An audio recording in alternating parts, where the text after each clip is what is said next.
Good morning friends. Today we are live now. आप सभी का मेरे यूट्यूब चैनल पे स्वागत है। जैसा कि पिछले वीडियो में मैंने शब्द की परिभाषा और शब्द के प्रकार सारा आपको पढ़ाया हुआ था, तो उसके आगे हम चलते थे। जब विकारी व अविकारी शब्द हमने पढ़ा था, तो विकारी शब्दों में पहला था हमारा संज्ञा। तो आज हम उसमें से संज्ञा टॉपिक को कवर करेंगे, ठीक है। ऐसे करके हम क्रम से सारे टॉपिक कवर करने वाले हैं। तो पहला हमारा था संज्ञा। तो संज्ञा क्या होती है, इसकी परिभाषा आप सभी ने पढ़ी होगी।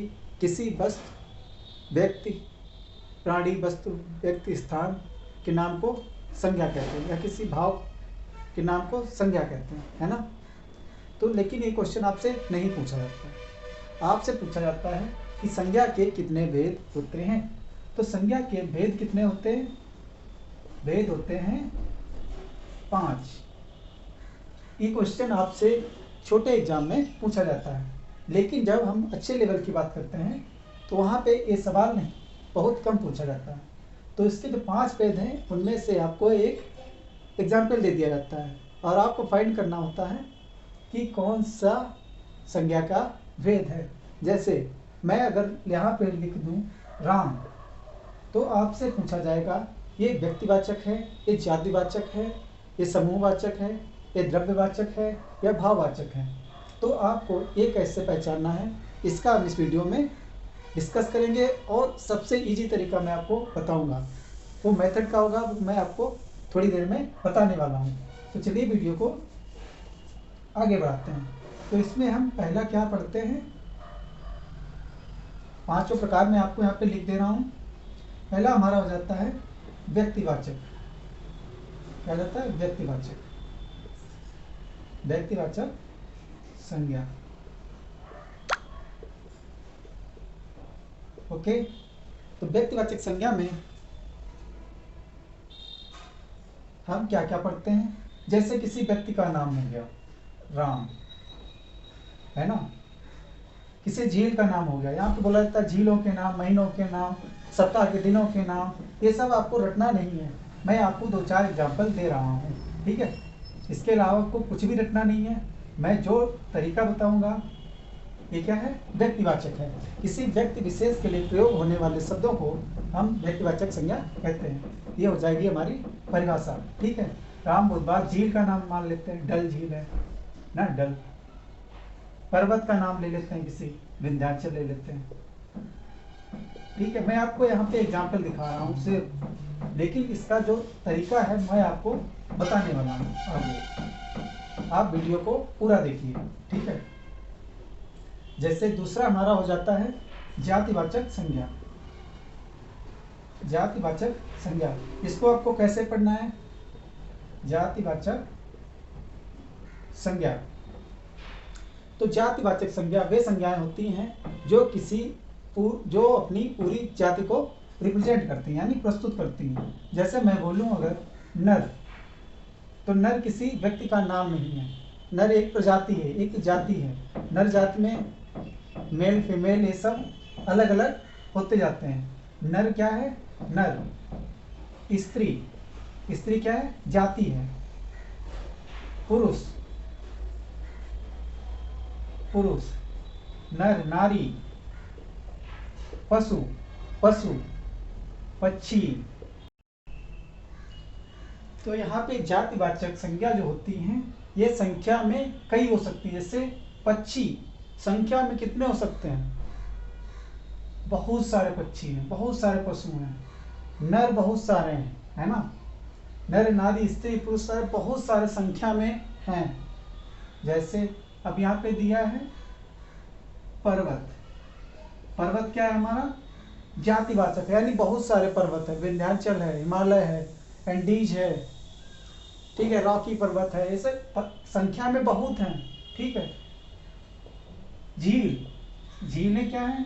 झील शब्द जो है ये क्या है? जातिवाचक है ना, जो पूरी जाति का बोध कराती है। तो झील कौन कौन सी है? डल झील, वुलर झील, सुपीरियर झील, है ना। व्यक्तिवाचक क्या होता है? वे किसी व्यक्ति विशेष के लिए इस्तेमाल होते हैं, अपने यूनिक पर्सन के लिए, जो स्वयं में सिर्फ एक है, उसी का नाम व्यक्तिवाचक संज्ञा होता है। जातिवाचक संज्ञा आपने पढ़ ली यहाँ पे, ठीक है। फिर हम आते हैं तीसरे पे। तीसरा हमारा क्या है?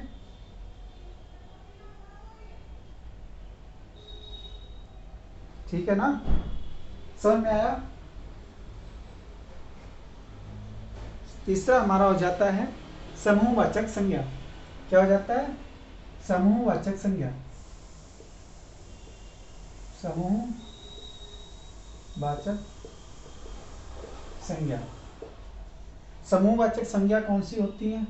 ग्रुप, यानी समूह। समूह कहाँ होता है? कक्षा में बहुत सारे बच्चे होते हैं, है ना, लेकिन वो एक साथ होते हैं, ठीक है।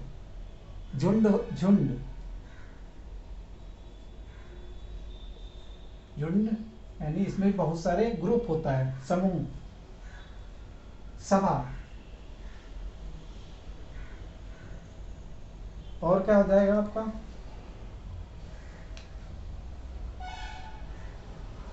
दल हो जाएगा आपका। क्या हो जाएगा? दल। और आप क्या क्या हो जाएगा? सेना।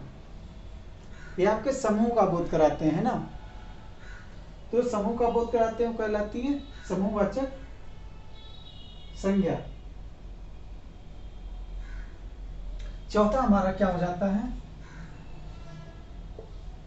द्रव्यवाचक संज्ञा। द्रव्यवाचक संज्ञा। तो द्रव्यवाचक संज्ञाएं वे संज्ञाएं होती हैं जो किसी धातु या द्रव्य का बोध कराती हों। जैसे धातुओं का नाम लेते हैं, पीतल, ये क्या है? द्रव्य धातु है, द्रव्यवाचक धातु। संज्ञाएं क्या होती हैं? धातु या द्रव्य। पीतल हो गया आपका, सोना, ये क्या है? मेटल है, यानी धातु है। ओके।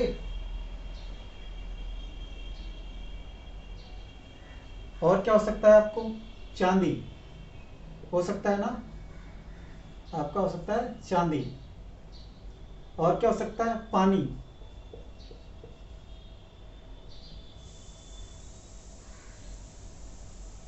ठीक है। द्रव्यवाचक संज्ञाएं कौन कौन सी होती हैं? जो धातु और द्रव्य का बोध कराती हैं। चलिए आगे चलते हैं। अगला हमारा हो जाता है, इसी में एक चीज और आती है, द्रव्यवाचक संज्ञा। ठीक है, तो एक यहाँ पे अंतर आता है, द्रव्यवाचक संज्ञा और जातिवाचक संज्ञा में अंतर क्या होता है, ये भी मैं आपको बताऊंगा। तो पांचवा हमारा क्या हो जाता है? पांचवी हमारी संज्ञा का प्रकार कौन सा है? भाववाचक संज्ञा। भाववाचक संज्ञा। तो भाववाचक संज्ञाएं कौन सी होती हैं? जो भाव का बोध कराती हैं।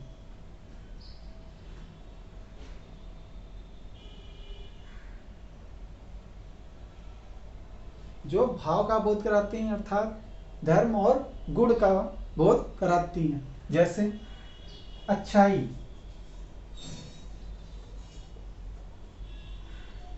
है ना, अच्छाई क्या है? भाववाचक संज्ञा, जिसे हम टच नहीं कर सकते। और क्या हो सकता है? चतुराई। चतुराई क्या हम इसको टच कर सकते हैं? नहीं। खुशी, खुशी को हम टच नहीं कर सकते। लंबाई, चौड़ाई, जिस चीज को हम टच नहीं कर सकते वो क्या हो जाती हैं?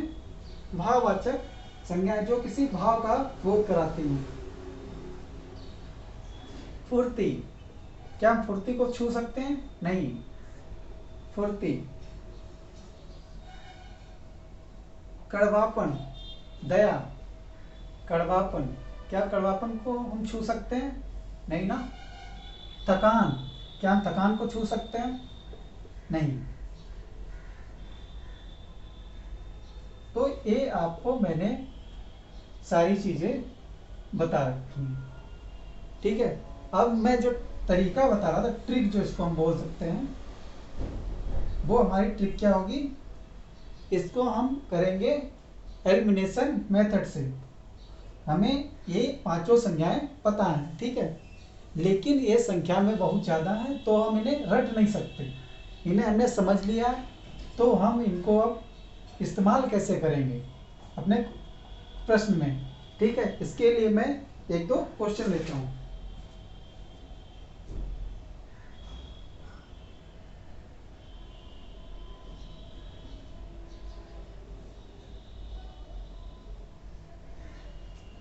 यहाँ पे मैंने लिखा गाय, ठीक है। अब आपसे पूछा जाए गाय में कौन सी संज्ञा है, ठीक है। तो आपको पता है गाय कोई, पहला हमारा क्या है? व्यक्तिवाचक, ठीक है ना। दूसरा क्या है हमारा? दूसरा हमारा जातिवाचक। तीसरा क्या है? समूहवाचक। चौथा हमारा क्या है? द्रव्यवाचक। पांचवा हमारा भाववाचक। तो हम ऊपर से स्टार्ट करेंगे। व्यक्तिवाचक, गाय किसी एक पर्सन का नाम नहीं है, ठीक है, मतलब किसी कोई एक चीज नहीं है, कई सारी गायें। तो कई सारी गायें जिसमें बहुत सारी चीज मैंने बोला था, वो क्या होता है? जातिवाचक, ठीक है। इस पे भी हम रुकते नहीं है, ठीक। तीसरा हमारा क्या था? तीसरा होता है समूहवाचक। गाय कोई समूह नहीं है, ओके, समूह नहीं है, तो हमारा तीसरा कट जाता है, ठीक। और हम बात करते हैं ट्रिक की। तो जो जिस हम ट्रिक की बात कर रहे थे वो था हमारा एलिमिनेशन मेथड, यानी ऑप्शन बाई ऑप्शन। ऑप्शन को यहाँ पे आपको काटना है। जैसे यहाँ पे एक जो वर्ड मैंने लिखे हुए हैं, शब्द लिखे हुए हैं, ये प्रीवियस ईयर क्वेश्चन हैं, जो किसमें वीडियो वनरक्षक, यूपीट्रिपलएससी और इन सब में एग्जाम में पूछे गए हैं। तो यहाँ पे पूछ रहे हैं लड़का में कौन सी संज्ञा है। तो लड़का व्यक्तिवाचक तो है नहीं, क्योंकि ये किसी का नाम नहीं है। द्रव्यवाचक भी नहीं है, क्योंकि ये ना तो धातु है और ना तो द्रव्य है। ये भाववाचक भी नहीं है, क्योंकि इसको लड़के को हम छू सकते हैं, ठीक है। ना तो ये समूहवाचक है, लड़का कोई समूह तो है नहीं, ठीक है। तो ये हमारा हो जाएगा क्या? जातिवाचक, है ना। मैंने कहा था जो एक जैसी बहुत सी चीजें हो सकती हैं वो क्या होती हैं? जातिवाचक होती हैं। लड़के एक जैसे बहुत हो सकते हैं, ठीक है। बुढ़ापा, इसको ऑप्शन से आप काटिए। व्यक्तिवाचक, किसी व्यक्ति का नाम नहीं है। जातिवाचक, ठीक है। द्रव्यवाचक नहीं है। और कौन सा आपका बचता है? समूहवाचक भी नहीं है। तो ये बुढ़ापा क्या है? इसको हम टच कर सकते हैं? नहीं, इसको हम टच नहीं कर सकते। वो होता हमारा भाववाचक, ओके। आपको एलिमिनेशन करना है, आपको ऑप्शंस काटने हैं। गरीब, कोई व्यक्ति, किसी व्यक्ति का नाम है क्या? नहीं है। समूह है कोई? नहीं है। गरीब क्या है? गरीब को हम छू सकते हैं? हाँ, छू सकते हैं। कोई अगर व्यक्ति गरीब है तो उसको हम छू सकते हैं ना। तो ये भाववाचक नहीं है, ये समूहवाचक नहीं है। तो क्या हो जाएगा? गरीब एक जातिवाचक, क्योंकि एक जैसे बहुत से लोग हो सकते हैं, यानी गरीब बहुत सारे हो सकते हैं ना। तो गरीब क्या हमारा हो जाएगा? जातिवाचक। गाय, गाय भी हमारा क्या है? गाय भी बहुत सारी हो सकती हैं, वो भी एक जैसी। तो ये भी गाय भी हमारा क्या हो जाएगा? जातिवाचक। जो मैं कॉन्सेप्ट आपको बता रहा हूँ आप ट्राई करिएगा। जहाँ पे भी ये काम ना करें मुझे कमेंट सेक्शन में जरूर बताइएगा। मित्रता, क्या मित्रता को टच कर सकते हैं? नहीं, यानी भाववाचक। गाय वहां पे हो सकता है, इसको मैंने यहाँ पे डबल लिख दिया। राज्यपाल, राज्यपाल किसी समूह का नाम है? नहीं। किसी व्यक्ति का नाम है? नहीं। द्रव्यवाचक है? नहीं। भाववाचक है? राज्यपाल कोई भाव है? राज्यपाल को हम टच कर सकते हैं ना। तो भाव नहीं है, तो बच्चा क्या हमारा बच्चा है आपका जातिवाचक। राज्यपाल के कितने हो सकते हैं, बहुत सारे हो सकते हैं ना, एक जैसे हो सकते हैं, एक जैसे पद का नाम है तो बहुत सारे हो सकते हैं। तो इसी को मैंने बताया था, जब बहुत एक ही प्रकार के बहुत सारे लोग हो सकते हैं तो वहाँ पे क्या होता है जातिवाचक। पशु जातिवाचक, क्योंकि पशु बहुत सारे हो सकते हैं, वो भी एक जैसे यानी प्रजाति के तौर पर। बीमारी को हम टच नहीं कर सकते, भाववाचक। आपको ऐसे स्पीड से आप करते हुए चले जाएंगे, आपको पता ही नहीं चलेगा आप कब संज्ञा के भेद सारा कुछ सीख गए। दिल्ली किसी स्थान का नाम है, किसी व्यक्ति का नाम है, ठीक है ना, यूनिक पर्सन है। दिल्ली क्या भारत के अलावा कहीं और भी है? नहीं है ना, तो दिल्ली का हो जाएगा व्यक्तिवाचक। हिमालय क्या है, यूनिक पर्सन है ना, किसी एक जगह का नाम, किसी एक पर्वत का नाम है। मैं यहीं पे अगर पूछता हूँ पर्वत कैसा शब्द है, कैसी संज्ञा है, तो आप कहते हैं जातिवाचक। लेकिन हिमालय किसी एक पर्वत की बात हो रही है ना, तो ये क्या हो जाएगा व्यक्तिवाचक। आपको कुछ भी रटना नहीं है, आपको जो ऑप्शन में मिलेगा उसी से ही आपको आंसर निकालना पड़ेगा, और मैं निकलवाऊंगा आपको। आप देख पा रहे हो कैसे आपसे आंसर। मंगलवार, कोई भाव है क्या, कोई भाव नहीं है, व्यक्तिवाचक है क्या, हाँ व्यक्तिवाचक है, क्योंकि यूनिक एक ही नाम है ना, किसी एक ही डे का नाम है ना मंगलवार। बुधवार अलग है, बृहस्पतिवार अलग है, तो किसी यूनिक जब किसी एक ही उसका नाम होता है तो वो क्या हो जाता है व्यक्तिवाचक। कोई समूह नहीं है, कोई भाव नहीं है, कोई द्रव्य नहीं है ना, कोई जाति नहीं है, क्योंकि क्या भी मंगलवार एक जैसे बहुत सारे हो सकते हैं, नहीं एक ही नाम है मंगलवार। जुलाई भी एक ही है, एक ही मंथ है ना, यूनिक है। जब भी कोई चीज़ यूनिक व्यक्ति विशेष